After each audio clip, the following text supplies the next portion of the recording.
I'm Morgan, and I wanted to show you my new look. So, okay, I'm going to put the back kind of up here. I was like getting a bit tired of the one length at the front here, and so I decided, you know what, I worked up the bravery to try a Brad Mundo like face framing layers tutorial, and it started out all right. I did like the sides quite well, but then I like screwed up the bangs section, and then I was like, you know what, I'm just gonna go all in.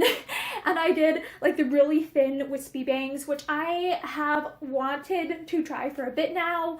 They look like the really thin like Korean bangs that a lot of like Korean stars wear. Just look so freaking cute, but I just did not think I could get them to lay straight on my hair. So I have some really thin bangs now, but I was like, they're just cute. And I am looking forward to playing around with this style. I think it might be high maintenance because this part will get greasy super quick.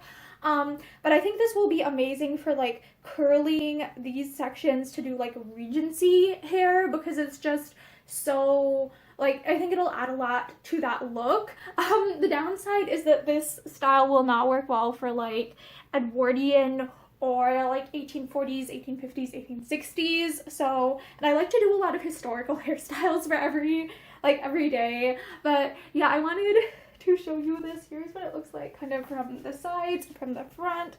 Then I'll take the back down. I didn't do anything to the back. It's just it was curled technically like yesterday or so, and I haven't showered, but I tried to spritz it down with water, so the texture is a little wonky today. But yeah, oh my gosh, this is just very different than what I normally do. I had like thick bangs as a child, and so like I've been scared to try bangs because I was afraid they'd make me look super childish, but I think the very thinness is just different. I feel a little like Hermione Granger though, I don't know. Yeah, I hope that you're having a great day. Bye! I feel like someone almost off of like an old like Valentine's card or greeting card. Like, this just looks so interesting. Like, I feel like this reminds me of Morgan Donner's, like, what was it, like, it was like 1600s style, like when she was doing that one, and it looks kind of like, oh my gosh, I remember there was an Abby Cox video where she talked about like how the mullet was like one of the most popular hairstyles throughout history, and I'm like, okay, that makes sense, because this, like, the curls that style produced turned out very like Regency, but also like 1600s-ish kind of to me. It just looks so weird. But when I put this cap on, it's like, oh my gosh, this looks like so Jane Austen. So Jane Austen. It's so different. Like the hairstyle up here is just very haphazard right now. But the bangs reminded me like straight of like Lydia Bennet from like the 2004 Pride and Prejudice. So I wanted to see how this looks curled, and it's just like, this actually looks quite like Regency. Like, this would work really well for Regency, especially like here at the front. It's so cute.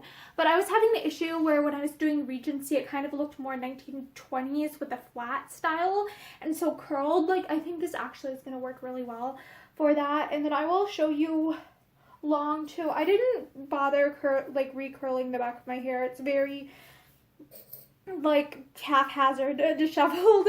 But I think that this style actually will work well. Like, straight, it looks more modern / kind of like anime inspired, but curled is like, wow, this looks very kind of Hobbit, kind of 1600s, kind of Regency. But yeah, it's so different. It's just very different from my normal aesthetic. So I wanted to show you all. Yeah, I hope your day's going well. Bye. And I spritzed it down to try and like straighten it out again. And now I feel like Keira Knightley as she's in the rain in that Pemberley scene with like the bangs just like dripping down, and it just feels wild.